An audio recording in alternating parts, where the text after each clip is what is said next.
pertama, memberikan sosialisasi kepada seluruh lapisan masyarakat tentang penyakit kanker dan tumor.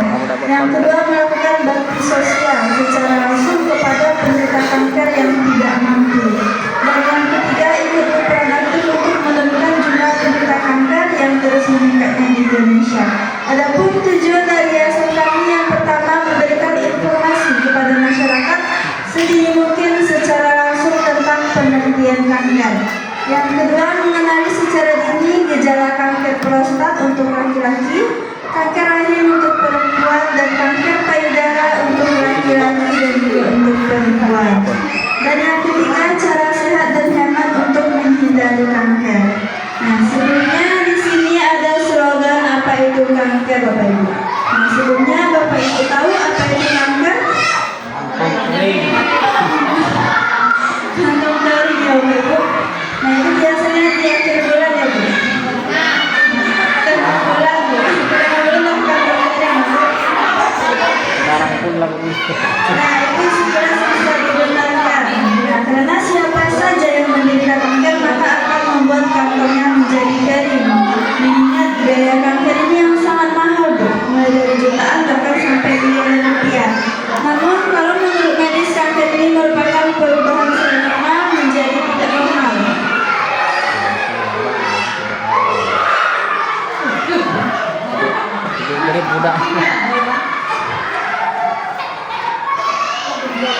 Nah, kanker ini merupakan perubahan sel normal menjadi tidak normal atau abnormal.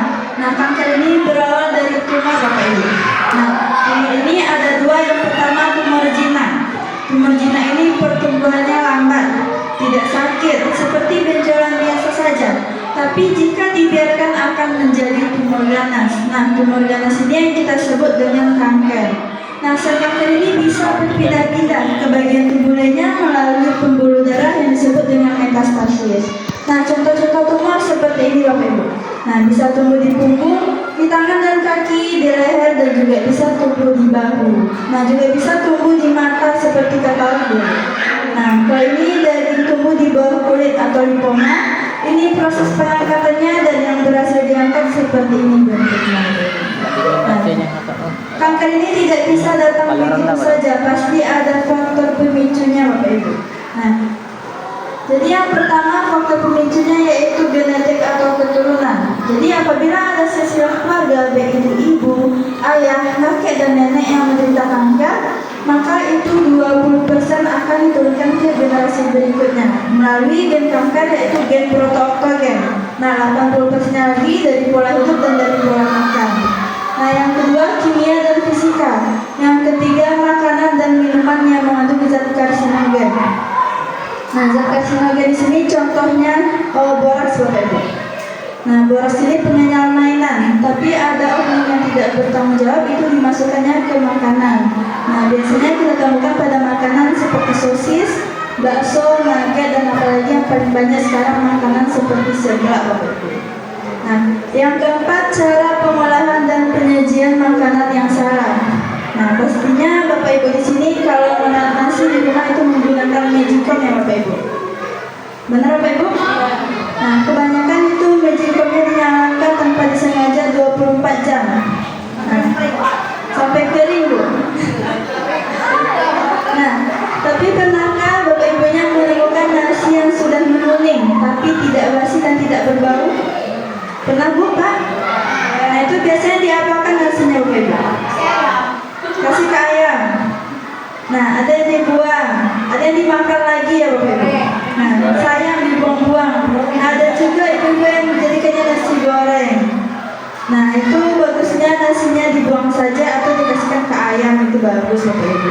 Daripada dibuang kasih ke ayam.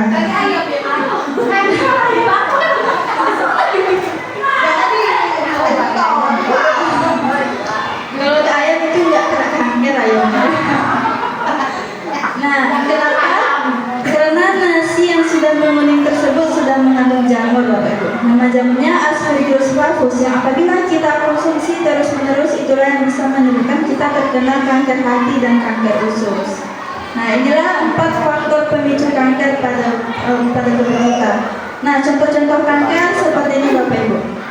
Nah, ini ada kanker yang ada di rahim, ada kanker payudara dan juga bisa terjadi pada anak-anak.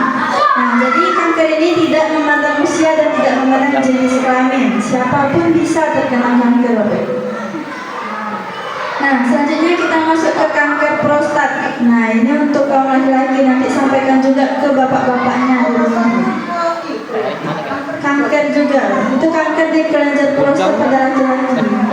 Nah, jadi kanker prostat ini penyakit kanker pria paling umum kedua di dunia setelah penyakit stroke dan jantung. Nah, itu jika dideteksi dini itu bisa pulang sembuhnya 90%. Tapi kebanyakan pria itu datang ke dokter saat kankernya sudah menyebar. Nah, ternyata kanker prostat ini pernah dialami oleh mantan Presiden Amerika Serikat yaitu Joe Biden, dan juga pernah dialami oleh mantan Presiden kita yaitu Bapak Susilo Bambang Yudhoyono. Dan alhamdulillah beliau sudah sembuh. Nah, ternyata kanker prostat ini diam-diam mematikan, Bapak Ibu. Nah, kenapa diam-diam mematikan? Karena tidak menunjukkan gejala pada stadium awalnya. Nah, ketika menyebar gejalanya yang pertama, sering ingin buang air kecil, terutama di malam hari. Yang kedua, nyeri saat berkemih. Yang ketiga, terdapat darah dalam urin atau air mani. Yang keempat, disfungsi ereksi. Yang kelima, anemia. Dan yang keenam, kesulitan saat berkemih atau belum tuntas atau masih netes-netes. Yang ketujuh, sering sakit di bawah perut seperti turun perut, sakit di bawah punggung, dan sering sakit di pergelangan pahanya. Nah, inilah 7 gejala kanker prostat. Nah, kanker prostat ini memiliki 4 stadium, Bapak Ibu. Nah, stadium 1 ini gejalanya belum muncul. Nah, pada stadium 2, 3, dan 4 ini gejalanya sudah menyebar. Nah, bisa juga menyebar ke kelenjar getah bening yang ada di lipatan paha pria tersebut. Nah, selanjutnya pria bagaimana yang cenderung terkena kanker prostat? Yang pertama, faktor usia. Yang kedua, faktor genetik. Yang ketiga, makanan tinggi lemak, minuman beralkohol, dan merokok. Yang keempat, pria yang berkulit hitam atau gelap.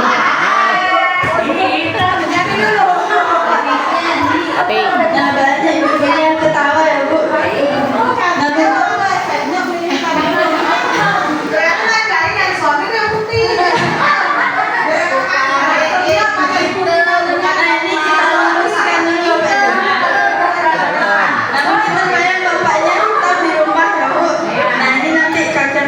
Bapak nih, nah ini kita luruskan. Ini bukan bapak yang di sini atau bapak-bapaknya yang di rumah, Bu. Maksudnya ini yang resminya inilah bapaknya. Nah, biasa kita ditemukan di Indonesia bagian timur dan Afrika. Kalau kita itu rasnya mongoloid, Bapak Ibu. Nah, kalau kita pun kita manis. Nah, jadi berbeda ras kita sama yang negro. Gennya berbeda, Bu.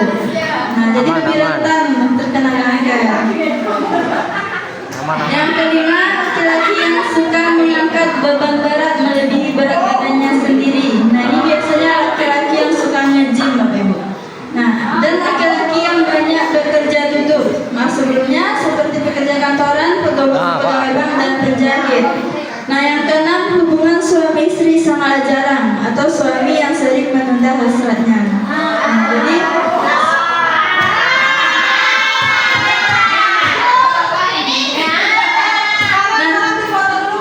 sensor. Nah, sekedar informasi untuk ibu-ibunya.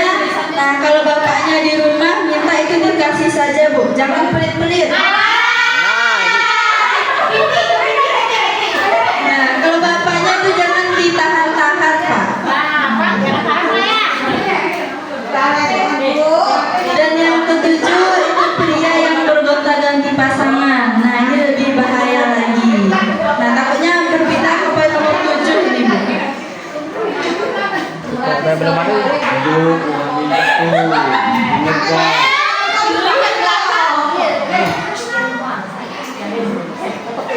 Nah, selanjutnya Sensor tadi kita sensor tadi. nah, inilah contoh ini tim kami melakukan kunjungan itu ke penderita kanker prostat di Kabupaten Mamuju. Nah, ini sudah stadium lanjut, Bapak Ibu. Nah, sudah harus dioperasi.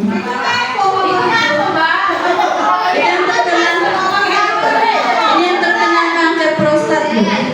Nah, jom lanjut karena mengabaikan gejalanya.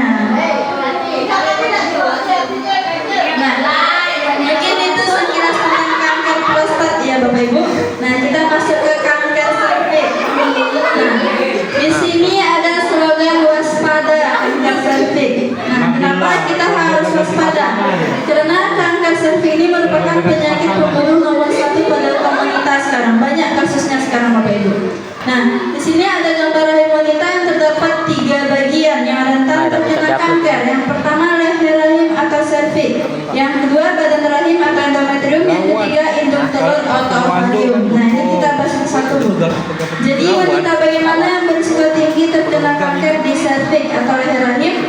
Yang pertama wanita yang sering bergonta-ganti pasangan. Nah, yang kedua wanita perokok aktif atau pasif. Nah, yang ketiga wanita yang melakukan seks bebas atau seks di bawah usia 16 tahun atau menikah dini. Dan yang keempat wanita yang tidak pernah menjaga kebersihan alat kelaminnya atau jorok. Nah, insya Allah dari ini aman ibu-ibu? Aman ibu, insya Allah aman. Yang dua ada aman perokok pasif ya Bu. Nah, itu kalau suaminya di rumah kalau merokok itu Kenal lagi, udah tahu siapa tuh le. rumah saja yang merokok. Menghindari.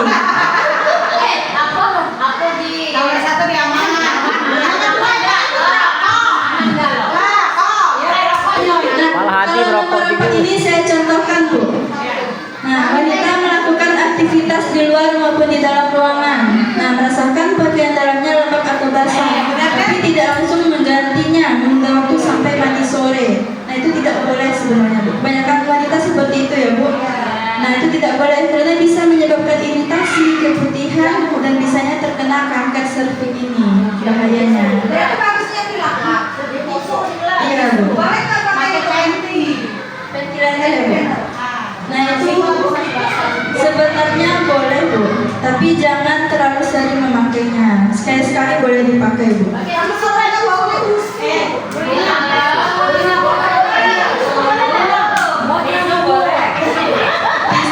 Bagusnya kalau habis buang air kecil itu tidak pakai tisu Bu. Jangan biarkan lembab atau basah Bu. Nah, kemudian itu penggunaan pembalut juga Bu. Kalau penggunaan pembalut itu bagusnya diganti setiap 2 jamnya, walaupun itu masih sedikit. Nah, itu lebih rentan lagi Bu. Nah, kalau contoh-contoh kanker serviks seperti ini Bu, masuk ke penampilan gambarnya.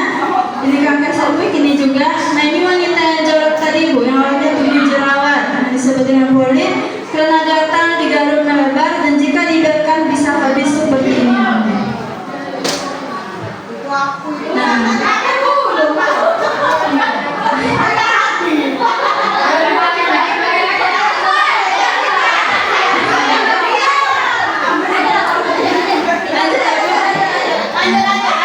karena gambarnya itu ada berbahaya juga gitu.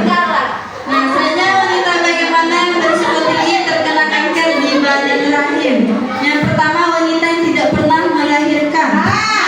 Nah, jadi kalau yang baru menikah itu langsung saja program hamil, jangan ditunda-tunda. Yang kedua wanita yang sering melahirkan.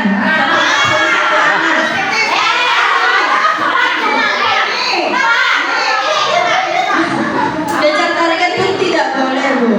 Nah, 1 tahun 1 anak ya Bu nggak boleh. Jadi bagusnya itu dijarak Bu, 2 sampai 3 tahun baru melahirkan kembali. Nah, dijarak boleh banyak anak Bu, tapi dijarak. Yang ketiga wanita yang menstruasi terlalu awal. Nah, maksudnya di sini wanita yang haidnya itu di usia di bawah 12 tahun Bu. Nah, itu lebih rentan nanti di usia tuanya atau di usia remajanya. Jadi bagusnya itu menstruasi di atas 12 tahun. Oh, mau pemain kemarin. Masih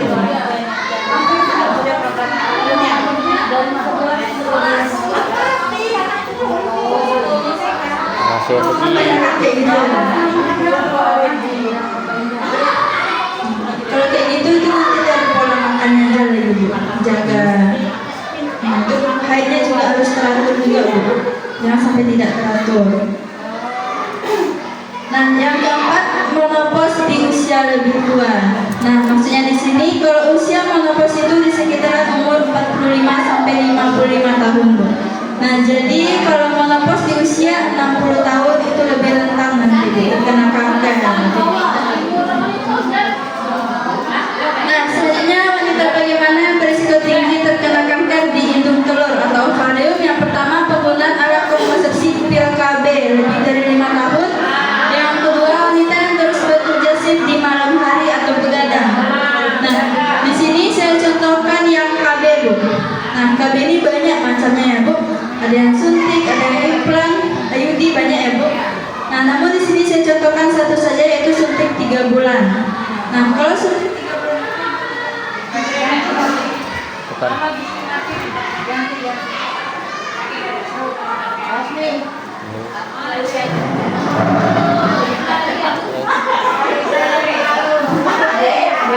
Bukan anak-anak itu. Bukan ibu laki. Begadang itu macamnya.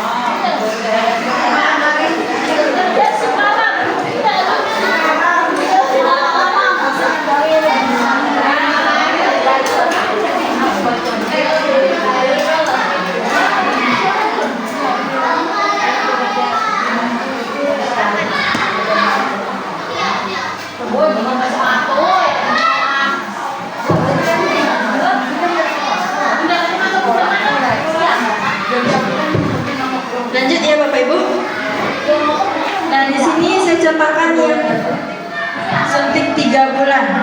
Nah, jadi 3 bulan, selama 3 bulan itu ibu tidak mengeluarkan darah kotor. Sedangkan kalau wanita masih produktif itu wajib mengeluarkan darah kotor setiap bulannya.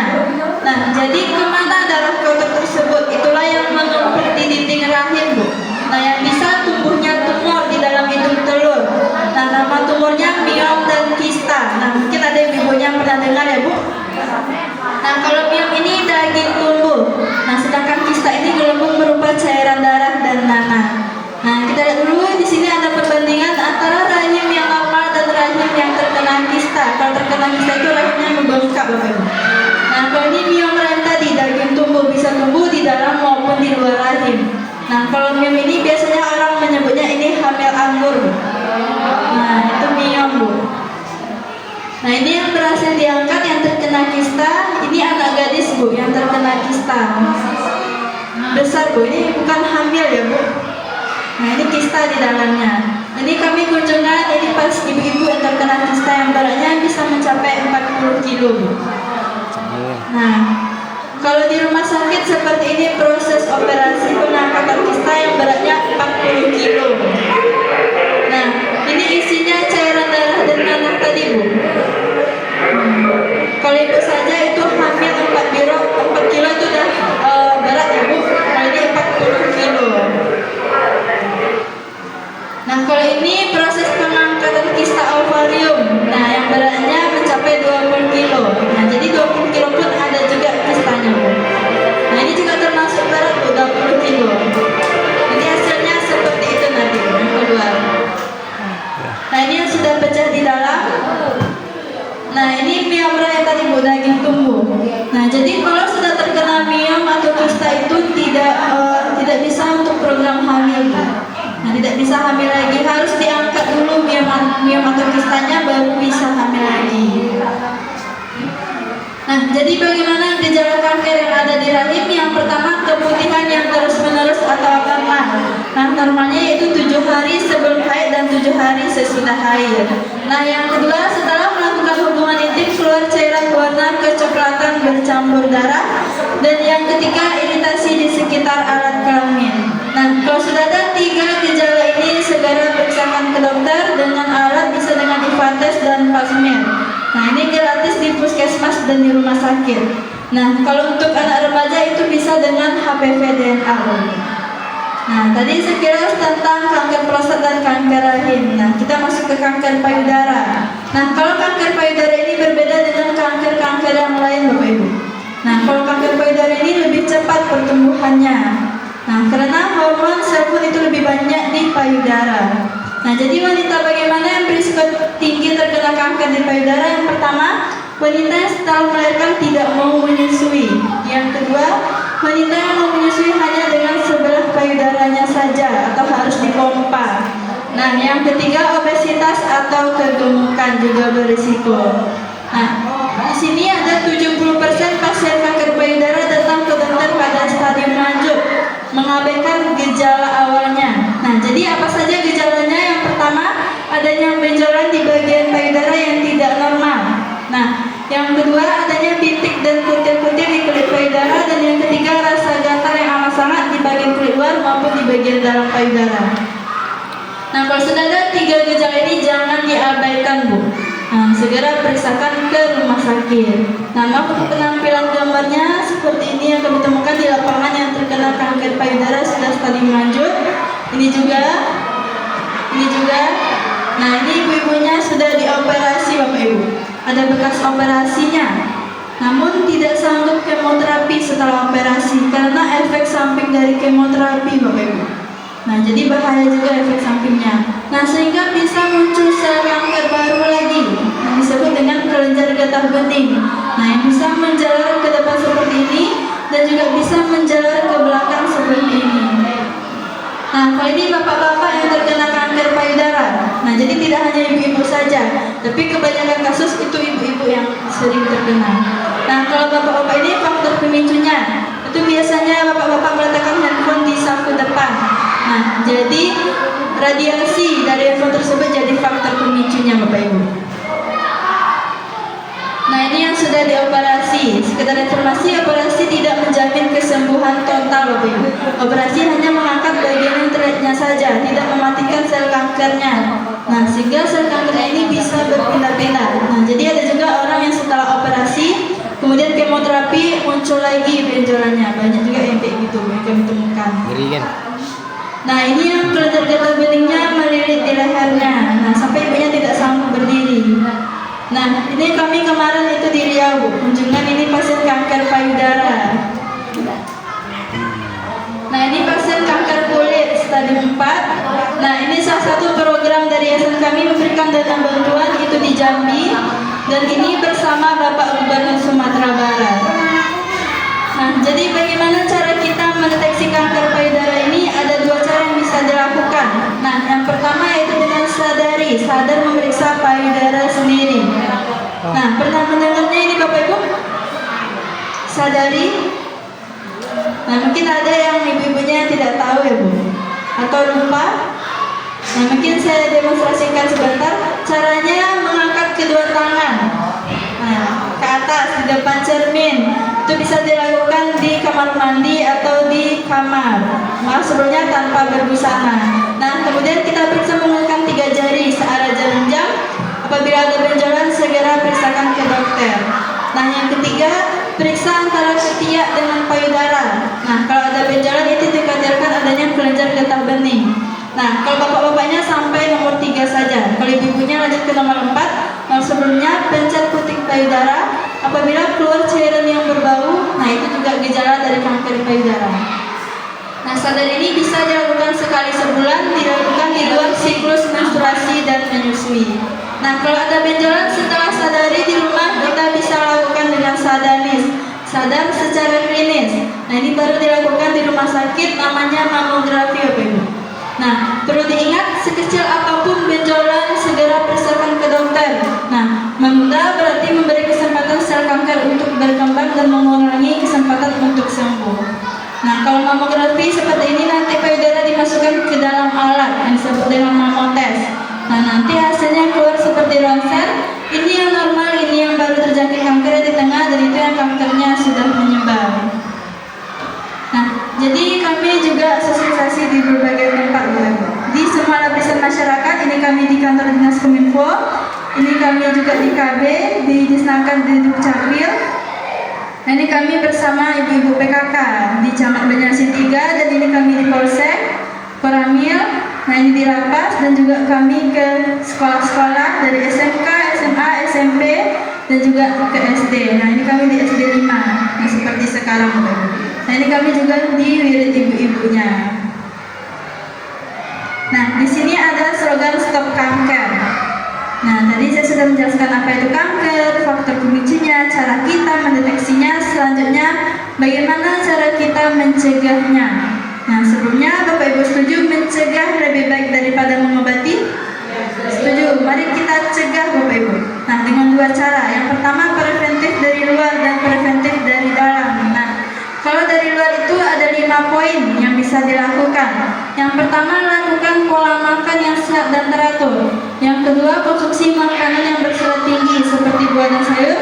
Yang ketiga, hindari makanan yang berlemak tinggi seperti daging dan jeroan. Yang keempat, hindari makanan yang mengandung pengawet. Dan yang kelima, lakukan olahraga secara teratur. Nah, dari 5 ini mana yang paling sulit dilakukan ini Bapak Ibu? Tadi makan sayur deh. Makan sayur susah ya Bu? Kalau makan itu biasa. Kalau yang ini mah tahunya kayak chicken tulang. Nah itu dikurangi Bu. Nah dikurangi lagi. Olahraga ya Bu. Nah kalau olahraga itu bisa sekali seminggu itu Bu. Nah seperti jogging atau senam pagi. Nah tapi kalau menurut survei yayasan kami itu nomor 4 Bapak Ibu, menghindari makanan yang mengandung pengawet. Nah karena sekarang serba berpengawet ya Bapak Ibu. Nah susah kita menemukan makanan yang tidak berpengawet. Buah dan sayur saja di pasar itu sudah ada yang diawetkan. Nah artinya dari luar kita tidak maksimal melakukannya. Nah bisa kita mencegahnya dari dalam. Nah kalau dari dalam ini ada 2 cara yang bisa dilakukan. Yang pertama, suntik imunisasi kekebalan tubuh. Suntiknya dilakukan 3 kali selama 3 bulan. Nama suntiknya ini HPV Bapak Ibu. Nah ini diberikan secara gratis juga kepada anak-anak. Nah itu 2 di SD dan 1 di SMP. Khususnya ini untuk anak-anak perempuan untuk mencegah kanker serviks. Nah ini anak-anaknya ada dikasih info suntiknya. Itu biasanya untuk anak kelas 5. Nah itu suntik HPV-nya. Nah tapi kebanyakan juga itu kami temukan di lapangan orang tuanya tidak setuju ya Bu. Nah karena takut sama suntik-suntik anaknya. Nah kalau orang dewasa itu bisa suntik bisa Bu. Nah kalau orang dewasa itu di rumah sakit tapi belum ditanggung oleh pemerintah. Jadi anak-anak saja yang baru ditanggung oleh pemerintah. Jadi kalau di rumah sakit itu bayar sendiri. Kalau 1 kali suntik itu harganya sekitaran 800 sampai 1.500.000 untuk suntik HPV ini. Sedangkan harus 3 kali suntik untuk mencegah kanker. Nah kalau 3 kali suntik itu bisa menghabiskan biaya sekitaran 4.500.000 ya Bu. Mahal ya Bu. Nah kalau suntik ini belum ditanggung sama BPJS nih Bu suntiknya, karena masih bayar. Nah mungkin besok ada programnya itu ditanggung lagi Bu. Ya, BPJS saja. Nah kalau suntik ini untuk mencegah kanker Bu. Nah jadi kalau sudah terkena kanker itu tidak berlaku lagi suntik di badannya Bu. Bermasalah lagi tubuhnya itu tidak kuat lagi. Nah kalau takut disuntik atau susah disuntik itu bisa dengan yang kedua. Nah ini sama juga dengan suntik Bu, yaitu mengkonsumsi zat anti kanker. Nah artinya RIP atau ribosom inacting protein. Nah kita lihat dulu fungsinya. Yang pertama mampu memblokir pertumbuhan sel kanker. Yang kedua mampu menaktifkan perkembangan sel kanker. Dan yang ketiga mematikan sel kanker sampai ke akar tanpa merusak jaringan normal sekitarnya. Nah kita bandingkan zat anti kanker ini dengan kemoterapi Bu. Nah kalau kemoterapi itu bisa merusak jaringan normal sekitarnya. Ada efek sampingnya kalau kemoterapi ini. Nah ada yang rambutnya rontok, ada yang potongan gigi, sampai balele. dan bahkan ada yang berujung ke kematian. Jadi banyak efeknya kalau kemoterapi ini. Nah kalau zat anti kanker ini tidak merusak jaringan normal sekitarnya. Nah di mana kita bisa menemukan zat anti kanker ini? Nah ada 3 tumbuhan yang bisa Bapak Ibu olah itu untuk mencegah kanker yang sudah diteliti oleh Profesor Heming Wijayakusuma. Yang pertama tumbuhannya yaitu daun sambiloto Bapak Ibu. Nah pernah mendengarnya Bapak Ibu atau pernah menemukannya? Nah seperti ini bentuknya Bapak Ibu. Nah kalau daun sambiloto ini 30% zat anti kanker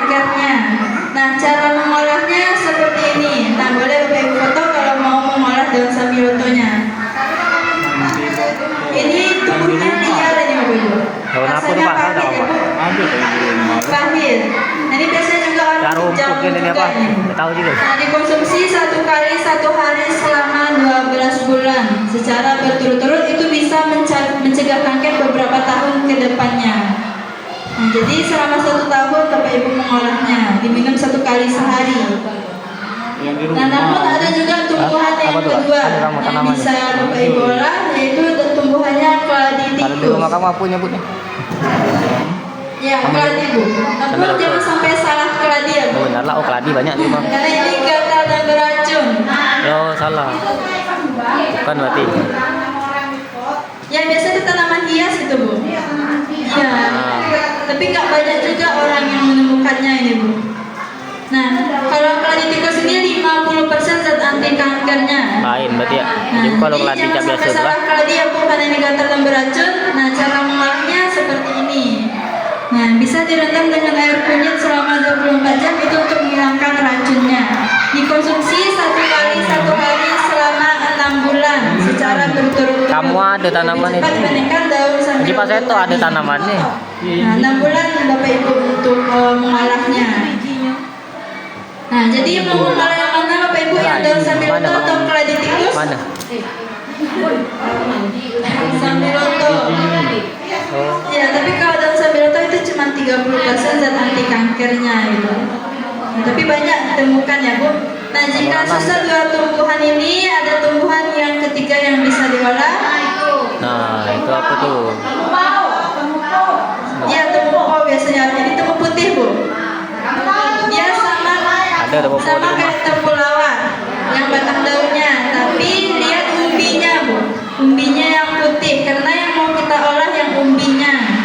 Nah, kalau temu putih ini 95% hampir sempurna zat anti kankernya. Nah, tapi yang mengandung 95% ini yang sudah berbunga merah Bu. Jadi kalau belum berbunga merah, nah itu tidak ada zat anti kankernya Bu, belum ada manfaatnya lagi. Nah, jadi harus ibu jadikan kalau hidup, ibu rawat, kemudian baru nanti kalau sudah berbunga merah baru ibu olah. Berapa lama Mbak itu kira-kira bisa berbunga merah? Itu paling lamanya 3 tahun Bu, berbunga merah. Jadi emang lama juga Bu. Ini biasanya tumbuhnya di daerah yang dingin dan lembab. Kalau yang kering-kering tanahnya itu tidak bisa dia tumbuh Bu. Lain Nah, kan. cara mengolahnya seperti ini Bu. Mirip Nah, kunyit nanti batang. ambil umbinya. Umbi temu putih yang sudah berbunga merah dipotong kecil-kecil, kemudian ditumbuk menjadi halus. Jangan direbus Bu. Nah, harus ditumbuk menjadi halus baru langsung dikonsumsi seperti mengkonsumsi teh atau kopi. Nah, cara konsumsinya kalau untuk pencegahan kanker itu 1 sendok teh diseduh dengan 1 gelas air panas, dikonsumsi 1 hari 1 gelas selama 3 bulan. Nah, lebih cepat dibandingkan 2 tumbuhan tadi. Nah, 2 tumbuhan tadi itu hanya bisa mencegah kanker Bapak Ibu. Nah, karena zat anti kankernya sedikit. Tapi kalau temu putih ini bisa mengobati, tapi dinaikkan dosisnya, diminum 2 sendok teh pagi dan 2 sendok teh malam. Nah, itu dikonsumsi sampai kankernya sembuh. Oh putih. Nah, ternyata temu putih ini bisa untuk penyakit yang lainnya, tidak hanya untuk kanker setelah diteliti oleh Profesor Emi Wijaya Kusuma. Nah, itu kalau cara konsumsinya kalau untuk penyakit umum 1 sendok teh pagi dan 1 sendok teh malam. Nah, dikonsumsi sampai penyakitnya sembuh. Nah, pengobat penyakit umum yang dimaksud di sini seperti penyakit yang ada di sini Bapak Ibu. Nah, untuk asam urat bisa untuk diabetes, asam lambung, nah darah tinggi, nah masalah haid juga bisa Bu. Nah, untuk nyeri tulang, kebas-kebas juga bisa. Nah, kalau yang baru menikah, kalau susah mendapatkan keturunan bisa untuk program hamil. Nah, jadi banyak manfaatnya Bapak Ibu temu putih ini. Nah, kalau kami itu juga membudidayakan temu putih Banyak ini. Nah, ini kami berikan secara gratis kepada masyarakat yang mau membudidayakannya. Nah, syaratnya itu harus jemput ke kantor kami Bapak Ibu. Nah, kalau kantor kami itu di Sumbar. Wow. Nah, kalau kantor yang lebih dekat lagi itu di Jambi Bu. Nah, kalau lebih dekatnya lagi itu di Palembang. Nah, situ kantor cabang kami.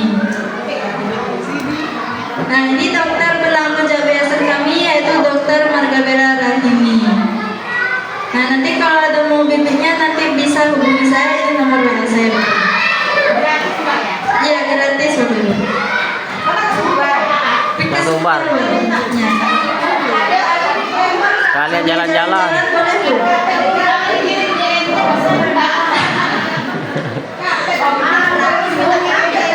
Tekor lagi. Di Palembang itu dalam waktu dekat ada Bu. Kantor kami di Palembang. Jemput dewek bu, sekalian nemuin malin Tapi di kundang. Jambi yang sekarang sudah baru ada kantornya, yang lebih dekatnya.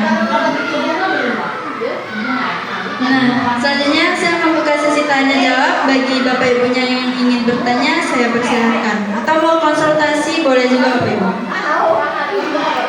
Jangan takut-takut, jangan malu-malu. Boleh Bu?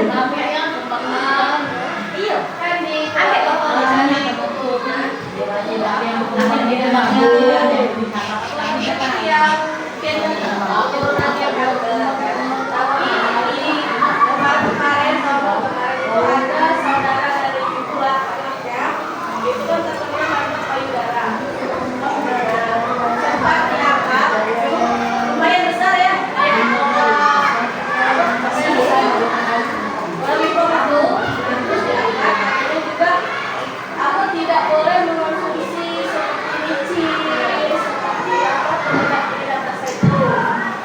Pas lah perjalanan